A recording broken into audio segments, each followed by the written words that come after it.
So I was talking about the saint. It got dropped. Hopefully this will continue. Yeah, the saint. You know, why is the saint not satisfied with trickery, deception? Well, it's against God's will. It's evil. It's unreal. The saint wants reality at all costs. The saint is in love with reality and Yeah. deception and trickery. I mean, I don't know. I think the more difficult question to answer is why Yeah. would would not be why anyone would be satisfied with deception and trickery. Exactly. I mean, we talk about, when we're talking about logic or teaching, I think most of us from, you know, a traditional faith and, something built on reality and logic would say, that we're all built to desire that, right? Or in a sense, we want the truth. Nobody wants to be betrayed. Nobody wants to be lied to. But we seem to be in an almost unprecedented situation where that seems to be exactly what people want. They want to be, they're satisfied, as Pieper says, with the unreality. And I just, why is that? Yeah, I mean, Hannah Arendt has a quote where she says the ideal citizen for the totalitarian regime is the one for whom the distinction between fact and fiction doesn't exist. Yeah, it's the And same thing. She's saying the same thing. yep, it fits in really well. And it's a mystery, but I mean, once once one might just say, "Oh, that's not true. No one wants lies." And but as I've said over and over again in my writings about the scamdemic, the scamdemic is nothing but a pandemic of lies, and those lies are meant to be embraced in a sense, and to a certain extent, as lies. And because of what those lies do for you, I think that's the answer. Is if you might say, if I'm satisfied with trickery and deception, I must be getting something from that, right? Yeah. So what do I like? I like money. I like power. I like prestige. I like fitting in. I like psychological sense of security. I like control. I like to be superior to others. I like to feel that I'm enlightened and I'm a good person. Well, how much do you like those things? Because if you like them a lot, you might accept believing in and acting according to a lie in order to have those things. Now, the saint doesn't reject any goods like those, like fitting in and feeling like they're a good person and having a certain amount of comfort and security and friendship with others and all that. Those are goods. Those are social goods. Nothing wrong with those. But Give them up. the saint never will put those above truth Right. ever. And because God is truth and God hates lies. And Hmm. so what I'm doing in my articles, I'm basically saying that awareness, if you want to talk about awareness in terms of levels of awareness, it's kind of a new age way to talk about things, but you have like a high level of awareness, high level consciousness, low level.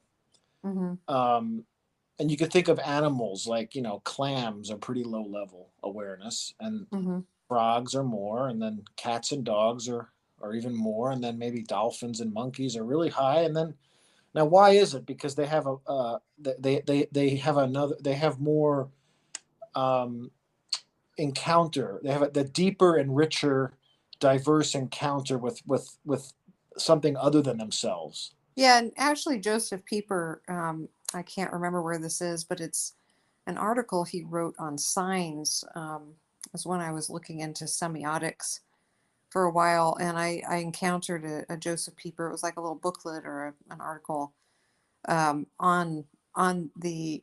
He explained sort of the different levels of awareness, just like you're doing, but he Yeah, explained it in terms of the the ability to see certain signs, like the amount of signs one can see. For example, so he used this yeah, example of, a bird cannot recognize the sign of a grasshopper if the grasshopper is really still. Yeah. So the bird will only recognize it, in terms of a sign of food, right? Or as a grasshopper, um, if it's moving. And but yet human beings, or even animals with a little more intelligence, can sort of place themselves in a larger world of signs, or a larger paradigm of signs, and they can recognize something that usually exists within this sort of paradigm, right? So they're Well, seeing yeah, larger it's sort larger whole. of Well, the lower level awareness is only seeing the signs that directly relate to your, your present desire for something, and based on your consciousness. So like, yeah, exactly. So he was saying that the difference between animals, even higher level animals, and human beings, rational animals, is that not only do we see, you know, really quite large paradigms of signs, but like we can see the solar system, we can see the universe as a kind of huge paradigm, and all, a lot of the details within it, and we can kind of see them in their place and understand hold apart in a really expanded way. But it goes beyond that. It's that you can self-reflect on my place in it, and the meaning of it, the meaning of the whole. So we've been given this ability, by God, to actually reflect on the whole and my place in it. yeah, And animals just simply do not do that. But I'm just wondering if people have been, um, in a sense, like C.S. Lewis talks about in The Abolition of Man, people have downgraded themselves, or the culture has downgraded them to the point where they don't really want to reflect in that way. They don't want that responsibility. yeah. Another John Deely, who died. Yeah. Hmm. He was a semiot, like one of Yeah. the most semioticians, and Yeah. I don't know if this overlaps with Pieper, but he said that man is a semiotic animal. He liked that Hmm. definition. And what he meant by that is not that we're the only ones who have signs, Yeah. like kind of thinks that animals have something like a concept, something like a mental image or placeholder or symbol that they Yeah. use uh, to know the world. So animals have them and we have them, right? Yeah. The difference. It's not just that ours are universal signs. We can have actually abstract knowledge of essences, whereas Yeah. maybe animals only have images that are particular, right? Right. Not just that, it's that we can actually take a step back and relate the sign to the real object and recognize the sign as a sign. Mm. And so animals can't. Animals, Mm. when they form an image of a predator or a object of food, something that they desire or fear, they don't know that that sign is not the real thing. For them, it's just that they just react, and they react by desire or aversion, right? Mm-hmm. Do that too, right? When we see an Yeah. we're attracted to it like an animal, right? But we can say in our minds apple, and then we could think of apple as like independent of ourselves, and we can contemplate it as like as an object of beauty, or something that just exists independent of us, and we Mm-hmm. can think of it that way, right? We don't have to desire it, right?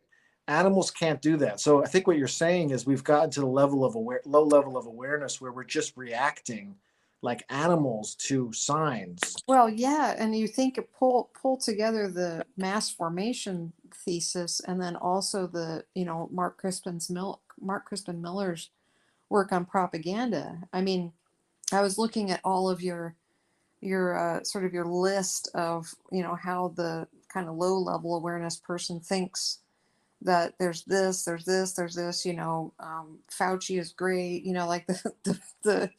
like the moron, sorry, excuse me, who had that, like anyone who had Fauci as my co-pilot, I mean, stuff like that, or you know Facebook photo from Fauci yeah, is Catholic. Fauci is my co-pilot. yeah, that's real good. or just the Ukraine stuff, and just the cartoonish stuff that's coming through the media, and the propaganda that just flows out like vomit, in a totalitarian situation, and people just buy it. They just take it as fact. They don't look at it. They don't research it. There's been so many instances of very well educated doctors, who have started to wake up, and they say things like, I never thought I could or should question what was being told to me. Like they didn't even look Yes. at it and ask the question, is this actually related to something in reality? Well, all right. There's two ways to interpret Joseph Pieper's quote. Yeah. Where people are satisfied with trickery and deception. One is that they don't know they're being deceived, but they're satisfied with something that is really not true and real, and there's something in them that like shouldn't be satisfied by it because it's a counterfeit. Yeah. But they don't know at that moment when they're satisfied that it is a counterfeit, right? But it's still problematic because the condition they're in is so low, their education, their ability to discern, right?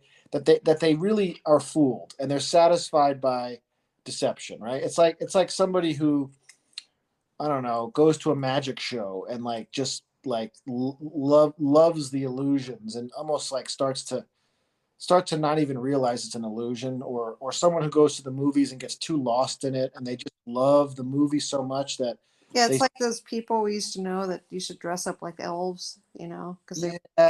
actually there's another yep, that's an example. And then I used to go to this shop and the guy told me that we're talking about what he wants to do when he was thinking of selling the shop, and he said, well, I really want to go to Disneyland. And he meant, and he kept saying he's been there like like I don't know how many times, like 200 times or something. And he really wants to live there and make that his life. Like he was not kidding. Like he was saying like it's such a wonderful place. I don't know, is it Disney World? Is that the big one? I don't know, Yeah. whatever. One of, but he really wanted to live there and make that like his life.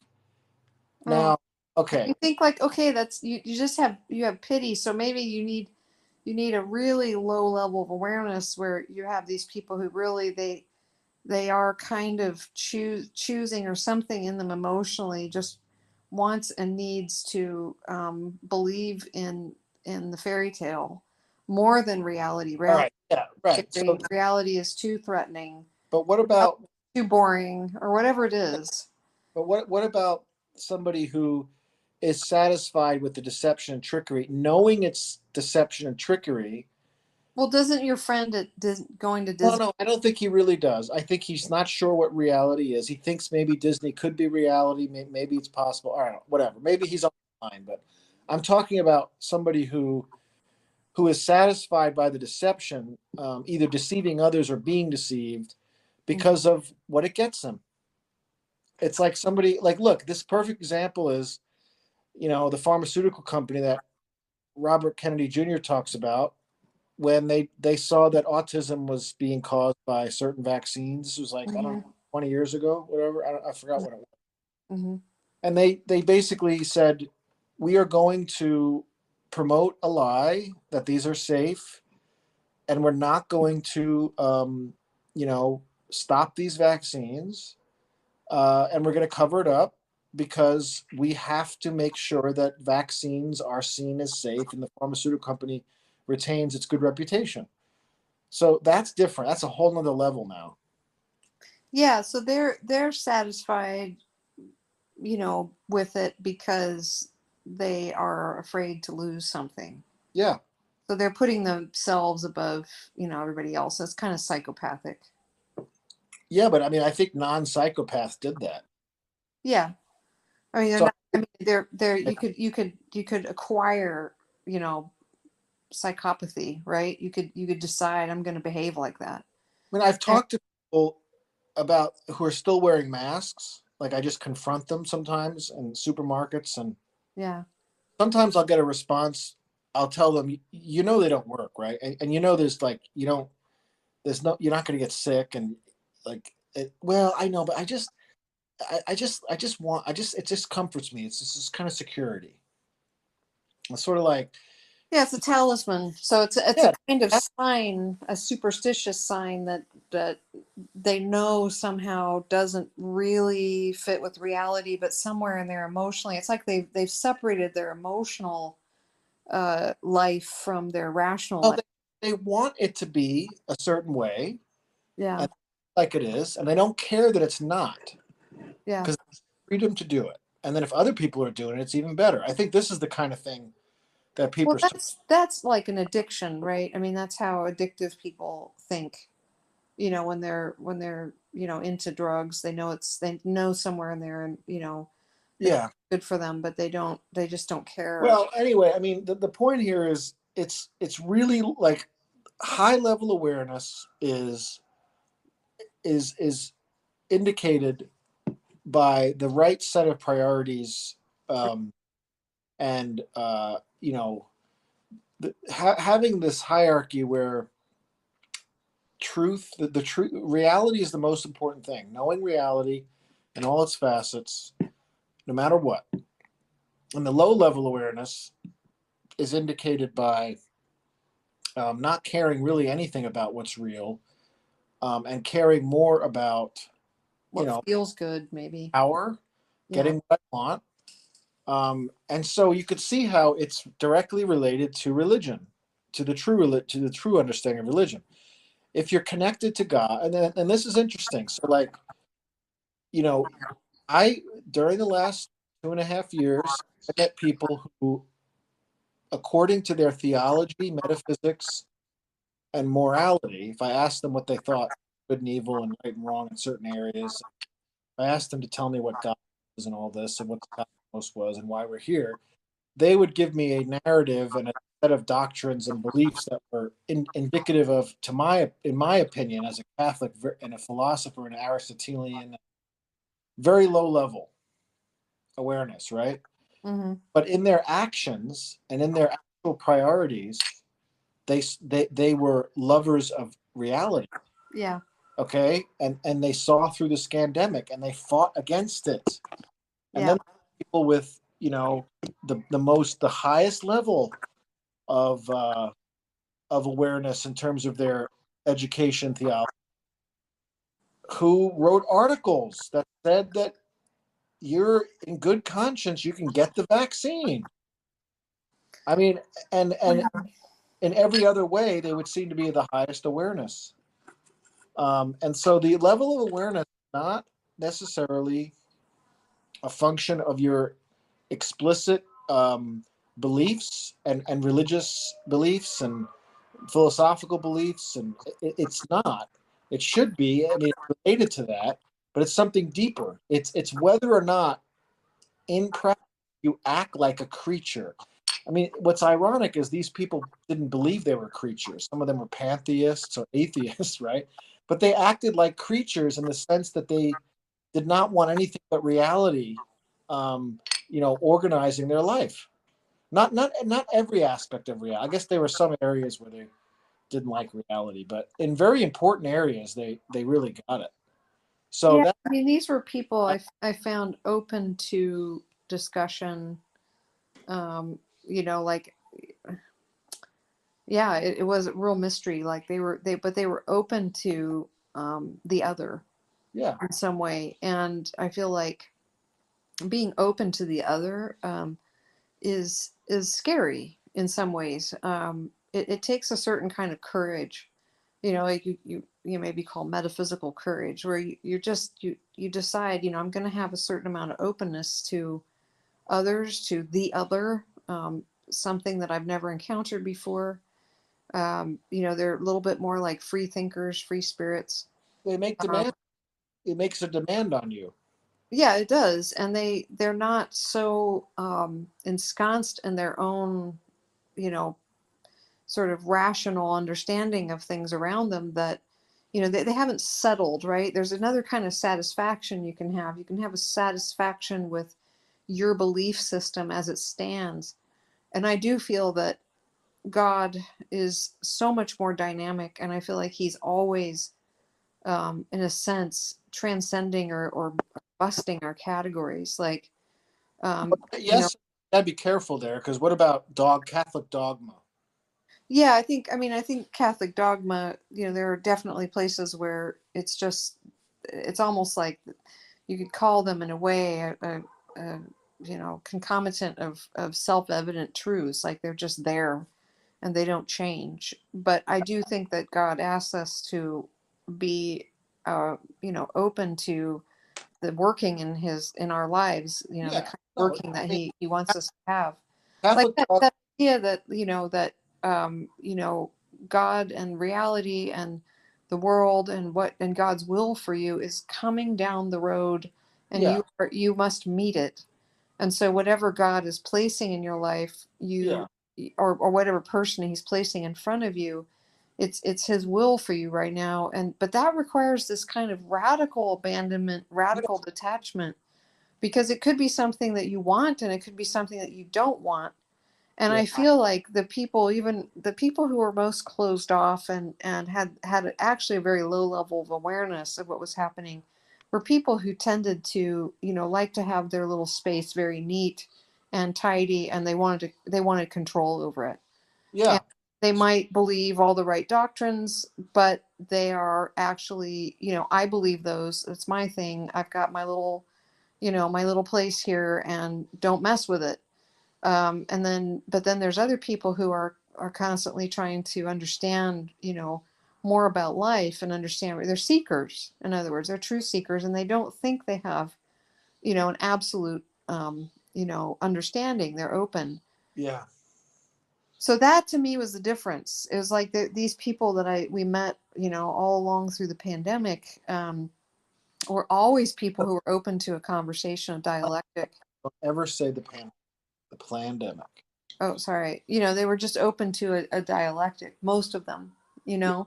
Yeah, Uh, and they were people, I feel, that had and lived with day in and day out, and they'd had this habit of living in a habit of courage. yeah, Whatever they were convicted about, they had courage about it. Some of those convictions were absolutely wrong, yeah, totally off. But they had courage about it, and they were trying to be open about things, and they were willing to discuss things. I feel like the people that I've known that have had, really strong Catholic beliefs and practices, many of them, lived lives of fear. yeah, They were cowardly, yeah, yeah. and so Well, they that's why would, the fear was the way that they related to their religion, God, other people, and they liked the tidiness of the religion and the philosophy, and yeah. it gave them a sense of power and superior. They were for power. Yeah, and so that can become a priority over reality, over being open to reality. And Yeah. I think, you were saying somewhere, I can't remember what you were saying in the article. I'm losing it now. I had this thought, but I just lost it. Anyway, sorry. I had a thought, but Oh. go ahead. Oh, I don't know. Um, Yeah. well, I mean, I did talk about power. I mean, it is true that power is the ultimate antithesis of of God. I mean, you either search for power, your own power, or you accept God's power and you obey it. You Yeah. know, Okay. I know what I was thinking of. It has to do with this. You were saying that, the devil has decided, okay, I'm going to set up this anti-tradition, so it's no longer working to try to just tear down the tradition really in more obvious ways. It's coming in with a counterfeit, right? yeah, And that people, who are of a low level awareness are not going to see that necessarily. They're maybe living in fear, and so, they're able to, they're much more prone to being, kind of co-opted into this narrative, this desire for, marching with the group, with the crowds, and all of that. The mass formation stuff comes in here because people who are most susceptible to that are also people who are tend to be more insecure and want approval and are a little bit more afraid, right? Yeah. So is this anti tradition? You were talking about it as an anti tradition. You want to explain that? Like, does it have something to do with you're saying it's a tradition that gives you nothing. Could you say it's a tradition that gives you fear or? Oh, well, yeah. I mean, there isn't any tradition is it's impossible to get rid of tradition, meaning there are things that are just handed down to us. Getting feedback here. Are you hearing the feedback? I don't know what No. that is. Oh, I'm hearing some weird feedback. Okay. Um, well, I mean, in a sense, like this comes from the work of McIntyre, where he sees liberalism. So you're supposed to have this idea that, like, you know, the way I see myself and what I consider to be good and what I think life's all about and the facts on the ground and all that is, my relation to my society, my community. It's all just, factual. I figured it out. It's obvious to anyone who's enlightened, and that's kind of liberalism presents itself as just like a kind of view from nowhere. It's not inherited. It doesn't come from, like, some kind of Mhm. culture, particular culture. It's sort of the universal reality that emerges when we get rid of deference to particular religious tradition, Yeah. and yet it's the truth. It's actually a kind of tradition itself. It is a tradition. It's built in a particular way, kind of like a Whiggish, Anglo-Saxon kind of post-Enlightenment, middle class, value system. It's not universal. It's not the way things are. It's particular, and it's not true. Like, self-evidently, it's debatable, just like any other tradition is debatable. But it presents itself as, like, the uber tradition or the uber reality that puts every tradition in its place. Yeah. um, and that's not what it is. Okay, and so what you then have is a kind of tradition that's presenting itself as not a tradition, and therefore it's deceptive, and it's manipulative. It's manipulative. And would you say you think that this anti tradition, this tradition of nothing in the public square, no real center with any substance to gather around, Right.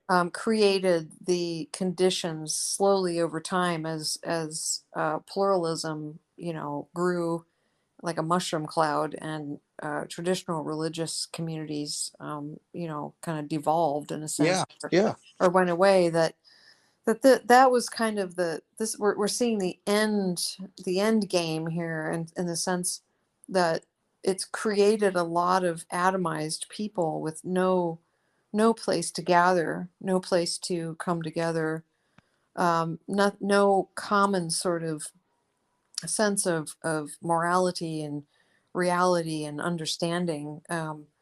Like this, we were talking about the signs before, that the signs have all become Yeah. Well, it's people can't really relate or talk to each other. So I'm just saying, do you yeah. think that created the kind of conditions of fear we've Yeah. been living under probably for, I don't know, last 100 years maybe? Yeah. Well, so the idea here is that it's the Hobbesian paradigm, and Locke is really just a version of Hobbes. It really never escapes the Hobbesian. The Hobbesian paradigm is, I have my life. I'm an individual. I can do what I want. I have Yeah. power, and you have power, and you have the right to do what you want. And nature is scary, de Yeah, nature's facto. scary, and we can choose to cooperate, and we can work with each other, but ultimately we're just competitive individuals trying to get what we want, and and we have freedom, and nobody can coerce anyone else in the realm of, like, citizens. Citizens are absolutely powerless to do anything other than do their own thing. And so you can choose to join a group, And that group can say it has rules and it has beliefs and it has doctrines you must follow or else you'll go to hell. But and you could choose to join that group if you want, and you could accept the narrative. At any moment you can leave, and there's Yeah. no obligation whatsoever on you, and nobody could stop you. Okay, but then there's somebody who can tell you what to do at any moment, and you have no recourse. And it doesn't matter if you think it's wrong or right. It doesn't matter if it goes against your religion. As long as Hobbes says this person is not trying to murder you, you have to obey. And Well, and wait, hold people, on, wait. And yeah. that's the Leviathan, right? That's the government. No, I got it. And I'm Yeah, just saying that people in the end, it's kind of like they want someone to care whether or not they're there. yeah, yeah. And And the so government, yeah, that's right. Yeah, so if there's nothing in the culture, you know, the religion really, or the culture, that it has a kind of reality level demand on you that you can that you can stand under, that you can have a kind of human creaturely submission to, which we all want. We want the sense that we're part of something, that we matter, that, you know, if somebody's saying, hey, I want you to be here, or you need to be here for your own good, or this is reality and you were made for this and so you need to be here, that's being in a family, right? That's yeah. being loved in some way. The counterfeit, of course, is the totalitarianism, which is, you know, that you have to be here because we need to, you know, suck you dry. Well, it That, doesn't come out and say that. I yeah, think you're right. There's these needs that aren't being fulfilled in the yeah, Indian culture. And so maybe you have a nicer version of Hobbes. There's people with families and they love their family and their communities love them. Fine. But here's the thing. As soon as the Leviathan tells you that, listen, we've got to do this, especially if there's an uncommon situation, usually everything works out well, right? The Leviathan leaves you alone as long as you don't break the laws, right? You yeah, could do what you want, right? And it's great, make as much money as you want, and you can have whatever lifestyle you want. You could be Catholic, or you could be a transgender, you could be a Satanist, whatever. You could be a selfish person, as long as you don't mess with someone else's freedom. But the thing is, the price you're paying for that is that when the Leviathan tells you that there's something you have to believe or do, um, you've already agreed that you'll believe and do that. Okay, and so that's what happens. And here's the thing: psychologically, though, when the power emerges, it doesn't. People don't treat it as just an arbitrary edict of the powerful for the sake of keeping that liberal order. And we see this with COVID. They treated it as a kind of like declaration of reality from God. yeah. And, No, it was and like it was like children. It was like children with a parent. yeah, Like, you know, my dad says I need to do this, and so I need to go do it. You know, and it's like they felt a sense of disloyalty if they didn't follow along. You know.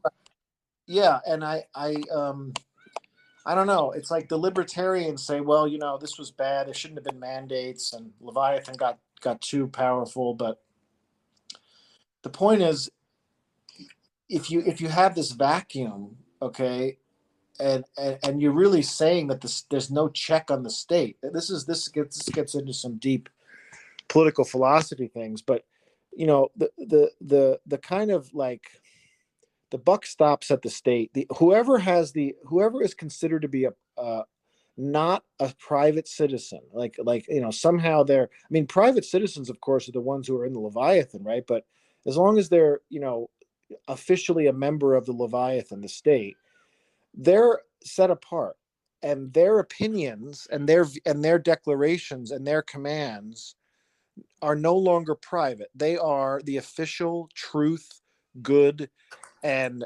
authority for everyone.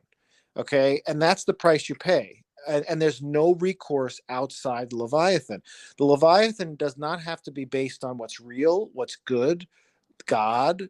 It does not. It simply doesn't. It simply is what it is. And there's no like bad Leviathan declaration. By definition, it creates what's good and evil and what's right and wrong. So there's no check on it. So I mean, you could just see that's exactly what happened. Okay. It is, and I think the idea of a, we the people being, like there's no Leviathan here. It's we the people, right?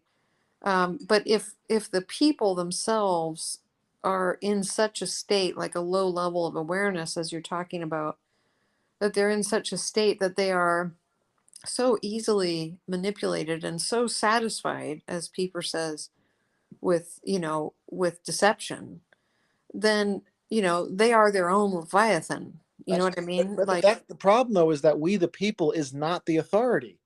That's human will again. Okay, yeah, so yeah, what is it? The dialectic is you either have elites who impose their minority opinion. You say truth is the will of the powerful, yeah, or truth is the powerful is the elite, or the powerful is the majority. That's both wrong. Okay, truth is not the will of any human being. Truth is the will of God. It's the will. It's truth is what is the real. So, this is what D.C. Schindler argues in Politics of the Real, is that political authority, the authority to coerce, to obligate, to have the force of law, the only authority for that is the real. Now, what does that mean? It means the good, the true, the beautiful. We learn that from tradition, and we learn that from communities' customs. Aquinas says that custom has the force of law, because when something is repeated over and over again by a group of people, it's like filtered wisdom, and it just sort of like articulates what's good and real, like handshakes, giving a handshake to someone, or having whatever it is that you see, emerging organically in a community that sort of has like authority, right? These are all indicative of what's real and what's good. right. That's the authority. Except now we've got a bunch of practices now that are becoming instituted as custom that are actually like bad. Yeah, that's because it's a counterfeit custom. It's top down. Customs are not top down. Right, Customs are right. grassroots. Grassroots coming out of Well, reality. that's I mean the perfect example of that is the Catholic liturgy. Okay, the Tridentine Mass was organic custom. Uh, baptized and purified and perfected by the Holy Spirit in Yeah, conjunction with human decisions and tradition. The Novus Ordo, even though it's valid and doesn't contain anything that's an incitement to impiety and evil, was more a top-down imposition of right. alien customs that were not appropriate, and that was destructive. There's no Yeah, doubt about it. like you say in your article, I think we really start seeing this kind of, we're going to create laws and come top down, and the disassociation from this disassociation between authority and common custom and reality. You were saying, it seemed to me, began in the period of the Enlightenment. I might say it started a little bit before that. I like Regine Perraud's theory that it really starts with the return of the Roman law, Yeah, the 1300s. So the High Middle Ages, and then that gave rise to a sort of top down, more impersonal, less yeah, less rooted in custom. These laws. yeah. And The uh, best book on this is The Quest for Community by Robert Nisbet. It's really uh, brilliant. And also the what is the Brad Gregory's book, The oh yeah, Unintended Reformation. Those oh two are really good on this. yeah. And And I would say Regine Pernaud's Women in the Days of the yeah, Cathedrals. those three books. There you go, and that'll really show you the the development of how we got to Yeah, this place. And but yeah, the main problem here is when that which has power to coerce, which is the state, it has a monopoly on power. um there is no authority above it. It's very right. simple. The power and the authority are collapsed. And that's Exactly. what you saw with the pandemic. Okay, you saw the authority of science and these people in governors and public officials, health officials, and the W and these three-letter organizations, global organizations, they had both authority, all the authority and all the power. And the church, which is the de facto and de jure check on all states, because its authority is higher than the authority of the state, because it comes directly from God. It's a God established institution, and its end is higher, not just natural happiness, but supernatural happiness. That church, in its bureaucracy and in its human element, um, renounced its authority and accepted itself as merely an, one voluntary organization among many, and basically started to become a parrot of the Leviathan and internalize the commands of its oppressors. None more doing this than Bergoglio, so-called Pope Francis, and that's a question. I guess I'll defer to the accepted view that he is the Pope, but there is good arguments that he isn't. But whatever it is, the truth about that, the visible church in this scandemic shut down its own supernatural obligated activities at the behest of the Leviathan, which had no authority whatsoever to do so. And now we know it was all based on murderous lies. And so I think that this has not really sunk in to people how bad how bad that No, I don't think was. people, like the shutting down of mass in person during her Holy Week, and then the Pope saying that the vaccine is, An like, act of love. it's just like, oh my gosh, the more you find out about this, and the more you find out about what it's doing to people and their bodies and their health, and It's an uh, act of malice. it's just awful. And it sinks in more and more. And at the time, everyone's like, oh, they're just trying to cooperate, and it's like, No, no. And you hear story upon story of people who didn't get last rites, people who look, didn't have I know, funeral, they I know. didn't have, they We're didn't talking couldn't about. get married, they couldn't. It was just like, I mean, we are know you that God's crazy? merciful. God's merciful, and hopefully he was merciful. But Yeah, what's interesting about this evil is it really comes down to the lack of responsibility. It's always this. It's always yeah, responsibility. So when somebody says, no, I was just trying to, like, be humble and obedient to the people in charge. The doctors know and science knows, and just trying to be good people. Okay, it's like you can say that, but if you're being irresponsible in deferring recklessly to those who do yeah. not have the authority and have shown themselves to be corrupt, that's evil. Okay, it's called reckless Well, obedience. that's what I would say is what I'm looking at with Pope Francis right now is reckless conformity, Yeah, and it absolutely reckless. And so for somebody in his position is just, I mean, how many people, trying to get legitimate medical or religious exemptions, trying to save themselves from being injured or harmed by these things, either short term or long term, was told the answer is, well, your own pope, said you should get it. And completely, it's just like, absolutely scandalous. oh yeah. So And so then this thing, quickly, yeah, go ahead. sorry, quickly, what's the way out? Yeah, what is the way? How do you know that? Okay, so Yeah.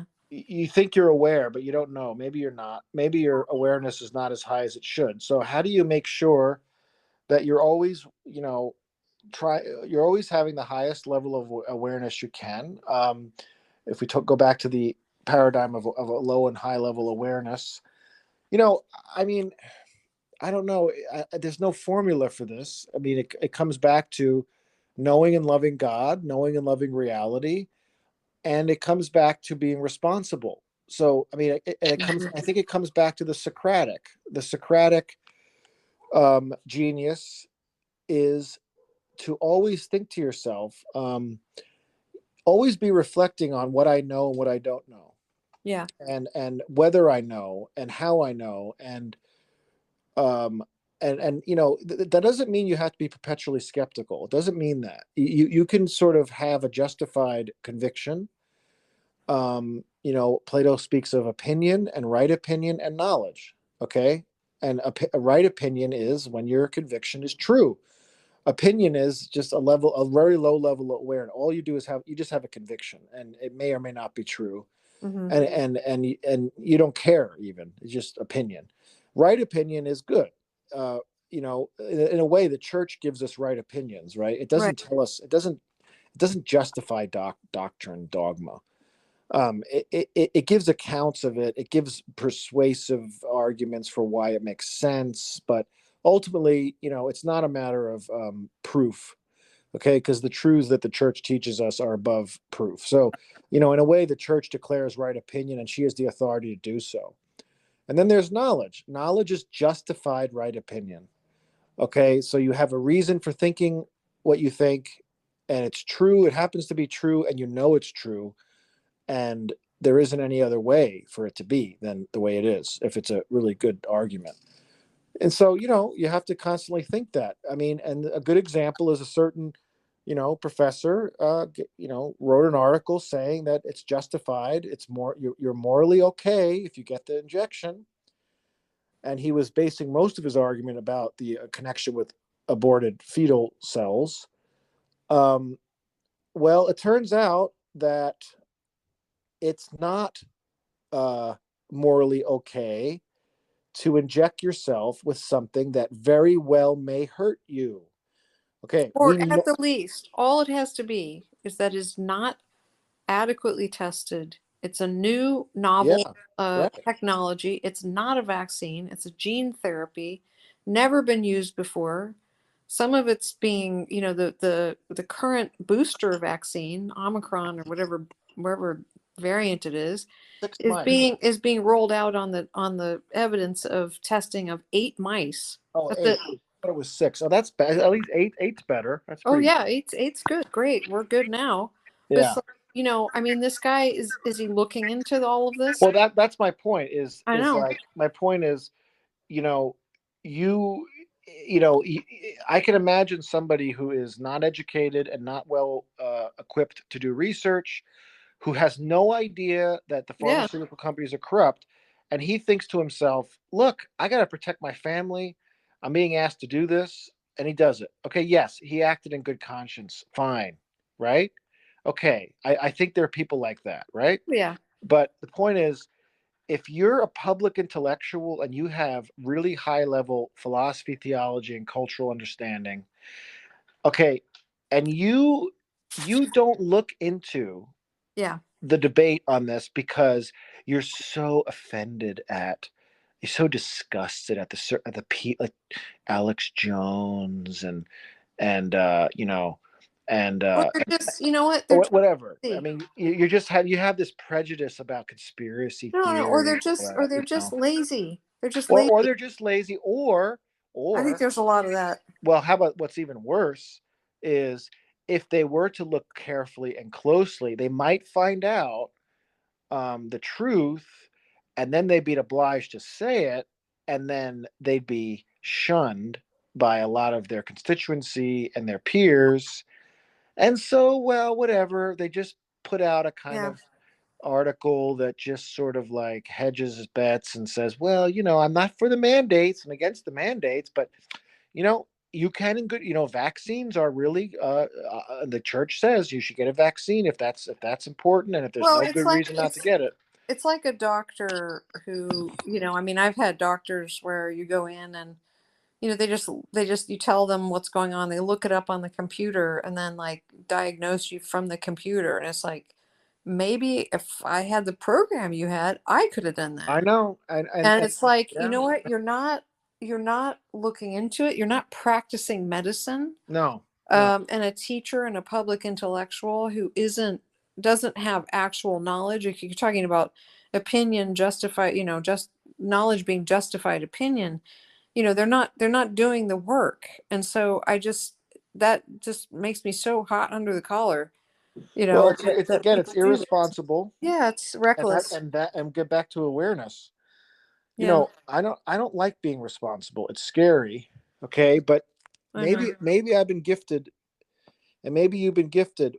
I have a hard time being irresponsible and not feeling bad about it. Okay, and that's a gift. Yeah. Okay, okay, and and so okay, I'm not going to take credit for that.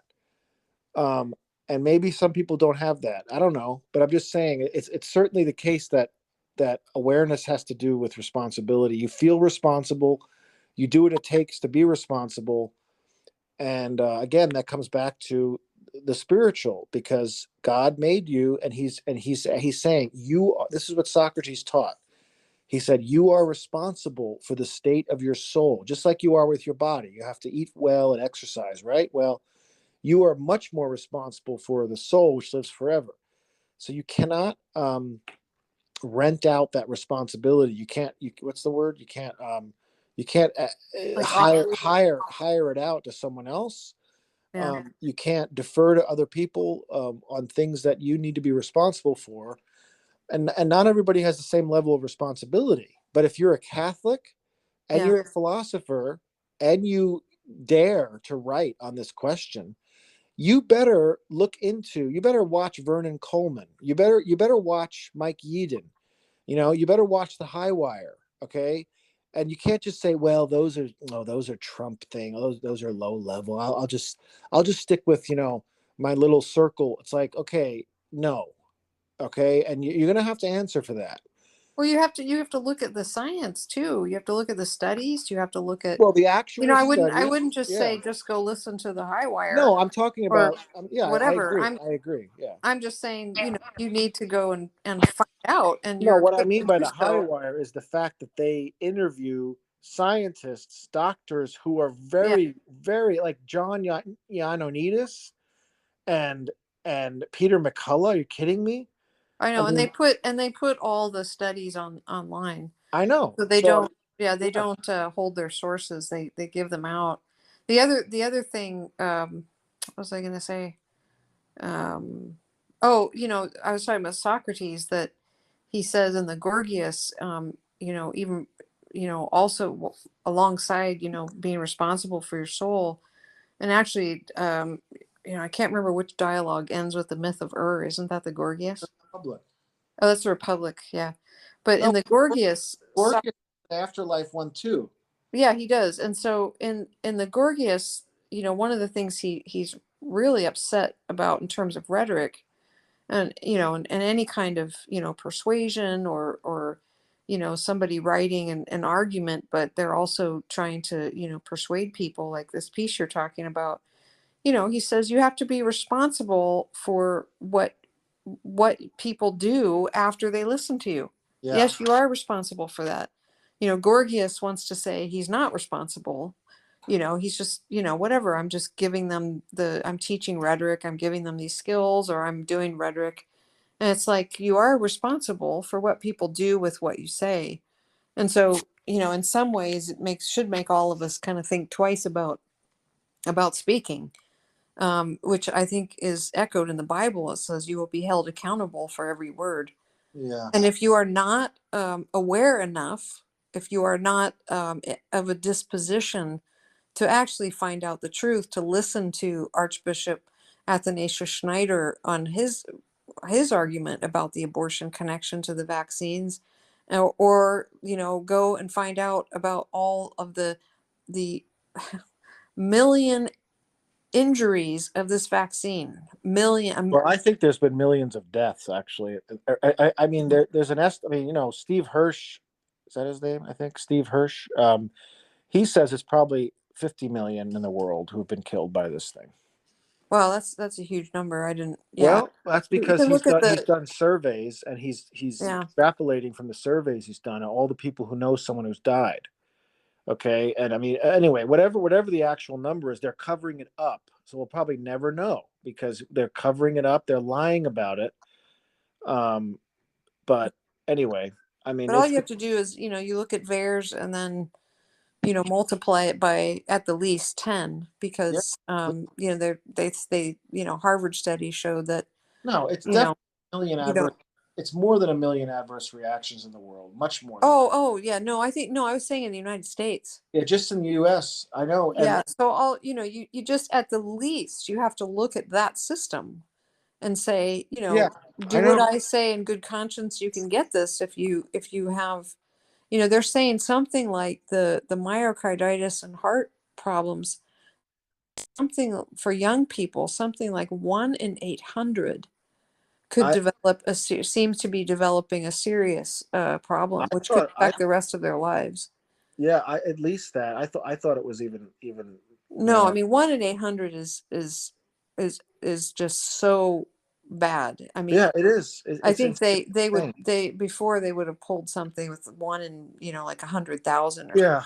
Well, so. so anyway, the Yeah, mystery of all this is the level of awareness that we have is, in a sense, a gift that we can reject or accept. It's also something we can work on and develop and increase.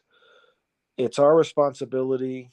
We cannot blame the culture we're in. We can't blame the abuse we've been given. I mean, it makes it harder to have awareness, but some people who've been hurt and abused to become people with the highest awareness, and some people who've never had any issues and had yeah, great, they become the lowest. And so I just feel like, the big upshot here is that, if you want to talk about awareness, there is the warning, and that the prophecy is that God is going to make us fully aware of exactly our level of awareness of Him and reality and sin and what we did in this life. And it's going to happen before we die, not after we die, which it will happen again, but we're going to have a pre death standing before God, illumination of our conscience. And according to these prophecies, it's coming quickly, soon. And we need to oh be ready yeah. for it. And even if that doesn't happen, I mean, I think it's just sitting down right now and Yeah. looking at yourself maybe in the mirror and saying, do I desire the truth? Yeah. Do I desire to love reality and to submit to whatever is true? Am I open to that? um, do I love it, or do I love myself and my comfort and my own self image more than that? And I think Yeah. just that simple question, because I just believe that, like we were talking about with these people we met along the way who seemed very highly aware in some ways, even though they were not aware in other ways. But it was just a seeking of the truth, Yeah. it's, if you seek, you will find. So you have to like decide, like Aristotle said, every action is comes from love, right? So every action in some way is a desire or movement towards some good. And so you have to think to yourself, do I desire the truth? Do I desire reality? Do I desire God Yeah. or not? And just to ask that question is 99% Yeah, there, I think because so. if you're asking that question, it means you care. Yeah, Um, yeah.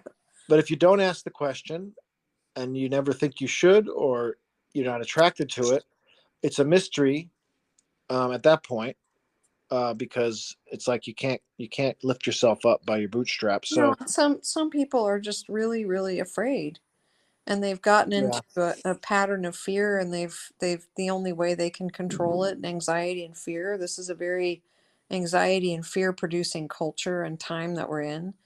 And so if people are afraid, it's understandable. yeah, And I think that people around who have asked that question and answered it affirmatively, that yes, I do love the truth, and they've started to live that way. I think those people really need to reach out and love people who yeah. are, And as and much as you can, what love happens people who is, are afraid. if you're the kind of person that has been given the gift to be able to ask that question consistently in your life, and people know that somehow they sense it, they'll be more attracted to asking it by mimesis, by imitation, because Yeah. they'll see that you're asking it and you're living that out, and it's okay, it'll be all right. So yeah, that we should leave it at that.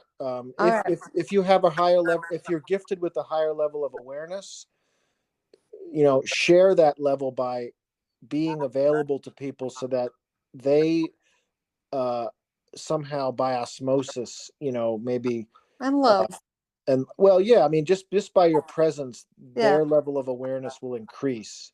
Yeah, because this this higher lower level awareness, this is no inner circle elitism.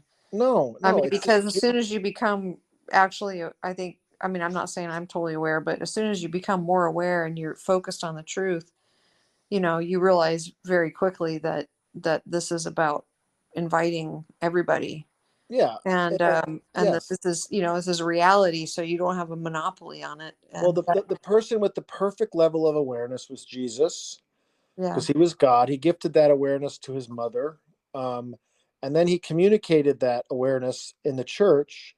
He gave that as a gift to the Holy Spirit. The Holy Spirit is what really always picks us up and builds us and increases our awareness. And so, yeah, the ultimate truth is to get in touch and encounter the church in a good parish with good people and the sacraments, because that will raise your level. We have to, we can't, we can't do it without the church ultimately. And so in the end, the Eucharist, as Catholics, we know that we have to get, and my main way of prayer is to sit in silence with Jesus and just say Jesus Abba, and then allow his awareness to Mhm. come into mine. And it just, because I'm basically saying by my silence, I don't have awareness. I'm not there. I'm in a cave. I need it. And then just by sitting 20 minutes twice a day, you're basically asking for that higher level awareness. And so Yeah, and it's a good way to pray. you're stopping the constant, flow of information and Yeah. probably propaganda. The other thing, yeah, do go into silence, but you're gonna have to turn off. Yeah. You're gonna have to turn off media to do that. So with that, Yeah.